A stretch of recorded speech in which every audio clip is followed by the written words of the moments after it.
All right. Good morning. Facebook Live. Here we are. Good morning. We are live. Fun Friday. Yay! Episode 7. Our creation vacation wheel of topic. What is it going to be? Let me share my screen so everybody can be with us on this exciting moment of finding out what today's topic is. All right, ready? I'm ready. I'm so ready. Let's see. Come on. Oh, it's spinning at a good rate still. Oh, yeah. A ball of yarn. Ooh, yeah, baby. It's like it's actually an image that I use a lot. It's like one that's pretty alive for me. And how so? Tell me more. Like in terms of just reminding our audience here around sustaining creativity. And so we're going to talk about a ball of yarn and how to sustain creativity. So let's hear it. Well, I always use it as like a metaphor in the process of unraveling and unwinding. And so much of I think the process of, especially if the process of retraining our nervous system to be able to be in a more consistent, sustainable state that has access to creativity, it's a slow, long, winding process that often might feel like, like as I'm winding, I don't know if you've ever wound or unwound balls. Yeah. For a while, it feels like nothing's happening. Like that ball ain't getting any smaller. And yet it is. We're just not necessarily perceiving it. Right. And I also see sometimes these balls of yarns, like kittens, like it gets batted around. But it can also get tangled, right? So there's like the unwinding or winding in that process. If you're not careful, it can get really like knotted up and twisted. And that can get in the way of sustaining creativity or bring into mindfulness of like what needs to happen to untangle this. Yeah, I guess the way that I use the metaphor, it doesn't for me connect to the sort of, be careful because it gets untangled. It's more like sort of a reassurance of like, this process is happening. You can trust in it. Just keep going with it. You might not necessarily understand or see all the little bits of progress. But I do like also using that metaphor of the sort of tangled yarn, or the sort of, if you start pulling from the center of the yarn ball. Yes. It doesn't go, like, if you want to get to the heart of it, it's like, actually, it doesn't want to be pulled that way. I mean, it can, but it's still, it's not like you're gonna need to address the same things one way or the other. Like you'll get to it, whether you start on the inside or on the outside. Or sometimes when you pull it from the inside, you pull out the whole sort of mess, and it can, the connection I'm making is like, oh yeah, well, if you go too quickly to too tender of a place, you can also kind of pull out more than you bargained for, really. Yeah, it all just comes spilling out. Rather than that methodical, slow unwinding of what wants to unfold. And so I think there's oftentimes I love it. There's so much here. There is. Like what came up for me, especially for small business owners and coaches and consultants, we're constantly being put out there with offers like, make your 6-figure income super quick. Like, get to this point, like just try and get to the center of that.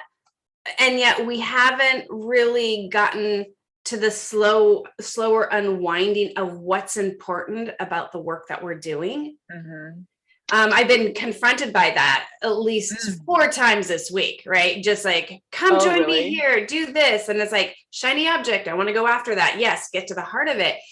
And what I really want is a slowing down of really getting in connection about what matters, which is what has has inspired us to create this Yeah.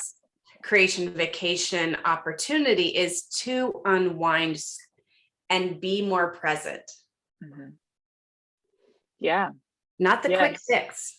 Well, because there's no quick fix into building or unraveling. Mm-hmm. And there's like, there, at least this is my personal perspective, is that if you want to do it sustainably in a way that is aligned with your values, most of the time it's going to take the time it takes, whatever that means. And it may, for some people, be quicker, and for others it might take longer, but there's no shortcuts to either willing or thinking or forcing your way into these things, because that's not how they work. And I don't know about you, but we've talked about this, patience. It's like, where can I hold more patience in this unwinding process? Yeah. And tons of self-compassion for being in it. Oh my gosh, right? Yes. The image that was coming to me just a minute ago was like these two balls. One that is the unraveling of our stuff, right? The slow unraveling of the peeling back of the layers of the things that you, especially as entrepreneurs, encounter as you build your business and you step out and you step into bigger pieces of yourself, bigger versions of yourself. It's like, holy moly, there's an opportunity for some personal growth. Like, for sure. yeah. So there's the one that's unwinding on the one end to kind of come to the center and sort of the gold nugget of who you are and what you want to do in the world, like shedding the layers of the things that are getting in the way. And then on the other hand, it feels like yarn, winding a ball of yarn, not unwinding, but winding it. Building my business feels like winding a ball of yarn. It is a slow, methodical, consistent process that doesn't necessarily in the moment feel like a whole lot of gain is happening. And yet when you keep going and you have one turn at a time, like it's building. Yeah. Yep. And it needs sort of constant mindfulness, and it needs sustained attention, and you need to keep moving that ball of yarn, otherwise you get a really lumpy, like one-sided sort of situation. Exactly. and I just want to speak to the 6-figure sort of candy store out there. I mean, it is so prevalent, and I am so fucking done with it. I am too. Yeah. And it may serve some people, but what I think I'm seeing is that a lot of people get lured into it under sort of false expectations in a way that actually only sets them back more. Yeah. It creates this this ball of like shame, like I'm not doing enough. Yeah. Why am I not getting these results? And there's an inner work that really has to unfold in that process to step into it, and taking some courageous steps along the way. So yes, it can work. And it's like, when you're ready for it, it's like when you're ready for that step. Yeah. And what's also popping in as you're saying that is like, for me, it's been a journey of,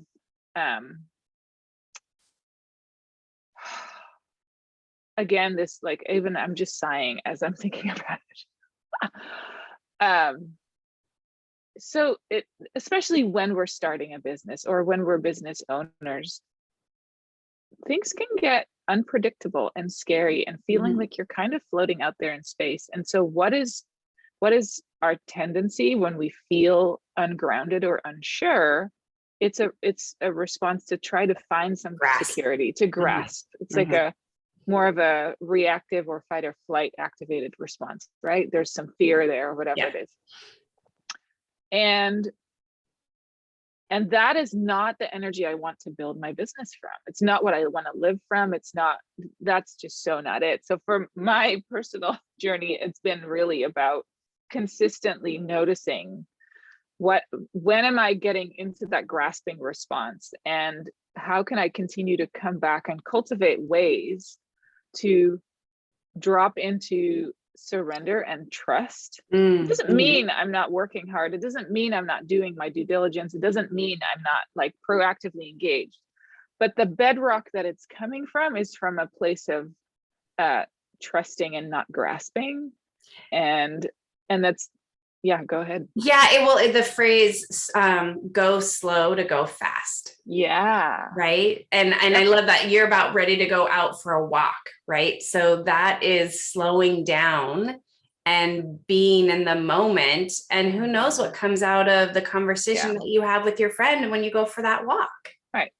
And tying it back to creation vacation, what we're really wanting to offer is a place for people to drop into slowing down, dropping into the doing or the not doing that actually cultivates this state of being that helps us be more relaxed, be more open to connection, that helps us then tap into creativity. Because like, how do we have a fun Friday away in Italy? Like, we just got a brilliant idea from one of our colleagues, Sharon Sperry, shout out to her, is like, we might have a noodle floaty racy in the pool, right?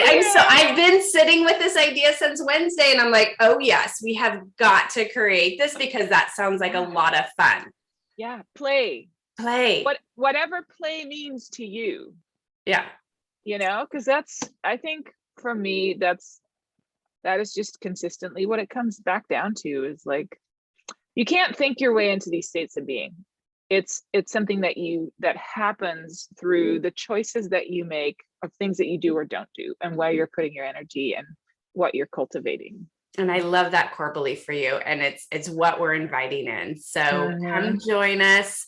We're having another Q&A call. The last one was like so insightful and fun and playful. So March 31st, 3 p.m. Pacific time, and I'll drop the link in the comments. So come join us and bring your creative ideas of what you want to have in this experience. What would turn you on? I would like. That's a great question. Yes. I love it because it's a little provocative, and and I think that's totally where I'm wanting to encourage folks to go with it, is like, what is turning you on? Lights you up, like gets you really excited. So think about that, and we'll see you next week. See you next week. Happy Friday. Happy Friday.